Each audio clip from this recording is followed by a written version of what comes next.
வணக்கம் ஃப்ரெண்ட்ஸ். இன்னைக்கு நம்ம மினிடாப்போட வீடியோவில் எதை பற்றி பார்க்க போகிறோம்னா டிஃப்ரென்ஸ் ஃபங்க்ஷன் எப்படி நம்ம யூஸ் பண்ணுறது அப்படிங்கிறத பற்றி தான் இந்த வீடியோவில் பார்க்க போகிறோம்.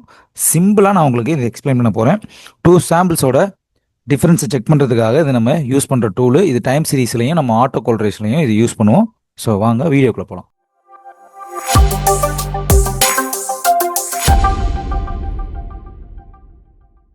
ஓகே ஃப்ரெண்ட்ஸ், நம்ம இந்த டிஃப்ரென்ஸ் ஃபங்க்ஷன் எதுக்கு மினிடாப்பில் யூஸ் பண்ணணும்னு பார்த்தீங்கன்னா, நம்ம டைம் சீரீஸ் பண்ணும்போதும் இல்லை நம்ம ஆட்டோ கோல்ரேஷன் பண்ணும்போதும் நம்மளுக்கு யூஸ் பண்ணுற ஒரு இதுதான் நம்ம டிஃப்ரென்ஸ். ஸோ இதுக்கு முதல்ல நான் ஒரு ரேண்டம் டேட்டா ஜென்ரேட் பண்ணிக்கிறேன். ரேண்டம் டேட்டா எப்படி ஜென்ரேட் பண்ணுறேன்னு பார்த்தீங்கன்னா, டேட்டாவில் போயிட்டு கேல்ஸில் போயிட்டு ரேண்டம் டேட்டாவில் போயிட்டு நார்மலில் போகிறேன். நார்மலில் ஒரு 30 நம்பர்ஸ் நான் டேட்டா ஜென்ரேட் பண்ணிக்கிறேன். எதுலன்னு பார்த்தீங்கன்னா C1ல். ஸோ C1ல் நான் ஒரு 30 நம்பர் டேட்டா ஜென்ரேட் பண்ணிக்கிறேன். மீன் ஆவரேஜ் பார்த்தீங்கன்னா 10 கொடுத்துக்கிறேன். Standard deviation 1.0 okay. ஸோ கொடுத்து நான் ஒரு டேட்டா ஜென்ரேட் பண்ணிக்கிறேன். இந்த டேட்டாவோட பேர் டேட்டான்னு வச்சுக்கிறேன். டேட்டான்னு வச்சாச்சு. ஸோ இந்த டேட்டாவை நான் வச்சு டிஃப்ரென்ஸ் கண்டுபிடிக்கணும், இல்லை நான் அதை ஒரு லேக் கிரியேட் பண்ணணும். எப்படி பண்ணுறதுன்னு பார்த்தீங்கன்னா, டைம் சீரீஸ் பண்ணும்போது நம்மளுக்கு எங்கேருந்து பண்ணுவோம்னா, நம்ம ஸ்டாட்டில் டைம் சீரீஸில் டிஃப்ரென்சஸ் அப்படின்னு சொல்லிட்டு ஒரு ஆப்ஷன் இருக்குது. ஸோ இதில் பார்த்தீங்கன்னா, நீங்கள் எந்த டேட்டாவுக்கு நீங்கள் அதாவது 1 இருந்தால் என்ன ஆகும், 2 இருந்தால் என்ன ஆகும், அதாவது 1க்கு அப்புறம் என்ன, 2க்கு அந்த மாதிரி நீங்கள் டேட்டாவை வச்சு டைம் சீரீஸில் டிஃப்ரென்சஸ் கண்டுபிடிக்கணும்னா அதுக்கு நீங்கள் யூஸ் பண்ணுறது இந்த ஆப்ஷனு, இந்த டிஃப்ரென்சஸ் தான். ஸோ இதில் போயிட்டு எந்த காலமில் அது ஸ்டோர் ஆகணும். ஸோ அது முதல்ல சீரீஸ் பார்த்தீங்கன்னா, நான் டேட்டாங்கிறத சூஸ் பண்ணிக்கிறேன். டபுள் கிளிக் பண்ணி எங்கே இது ஸ்டோர் ஆகணும் பார்த்தீங்கன்னா C2ல். ஸோ C2வை நான் என்ட்ரு பண்ணிக்கிறேன்.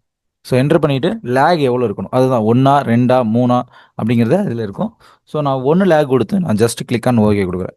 ஓகே கொடுத்ததுக்கப்புறம் பார்த்தீங்கன்னா, இப்போ எனக்கு ஒரு லேக் வச்சு நம்மளுக்கு இந்த டேட்டா ஜென்ரேட் ஆயிடுச்சு. ஸோ இதே 2 லேக் வச்சு ஜென்ரேட் பண்ணனா கூட நம்மளால் ஜென்ரேட் பண்ணிக்க முடியும். நம்மளுக்கு தேவைங்கிறதுக்கு மாதிரி நம்ம லேக் வச்சு இதில் ஜென்ரேட் பண்ணிக்கலாம். ஸ்டாட்டில் போயிட்டு டைம் சீரீஸில் டிஃப்ரென்சஸில் இப்போது டேட்டாவை தான் சூஸ் பண்ணிக்கிறேன். செலக்ட் கொடுக்குறேன். இப்போ C3 நான் சூஸ் பண்ணிக்கிறேன். இப்போ லேக் பார்த்தீங்கன்னா 2ன்னு வச்சார்.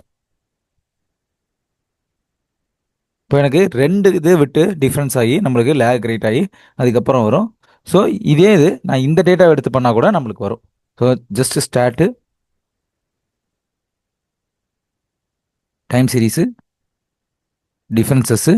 ஸோ இதில் போயிட்டு நான் C3யை சூஸ் பண்ணிக்கிறேன். ஸ்டோர் ஆக வேண்டியது C4ல். ஸோ இங்கே வந்து நான் ஒரு 4 லேக் கொடுத்துறேன். ஸோ லேக் கொடுத்துட்டு ஓகே கொடுத்தோன்னா நம்மளுக்கு அதுக்கேற்ற மாதிரி டேட்டா 4 லேக் விட்டுட்டு நம்மளுக்கு அதுக்கேற்ற மாதிரி ஜென்ரேட் ஆகி நம்மளுக்கு வரும். ஓகே ஃப்ரெண்ட்ஸ், இந்த வீடியோவில் நம்ம எப்படி டிஃப்ரென்சஸ், அதாவது நம்ம மினிடாப்பில் எப்படி டிஃப்ரென்சஸ் ஃபங்க்ஷன் யூஸ் பண்ணுறது அப்படிங்கிறத பற்றி பார்த்தோம். இந்த ஆப்ஷன் எதுக்காக யூஸ் ஆகும்னா, மினிடாப்பில் டைம் சீரீஸ் டேட்டா நம்ம யூஸ் பண்ணும்போதும் தென் ஆட்டோ கோல்ரேஷன் பண்ணும்போது நம்மளுக்கு யூஸ் ஆகும். நெக்ஸ்ட் வீடியோவில் நான் அதை பற்றி தெளிவாக சொல்கிறேன். தேங்க்யூ.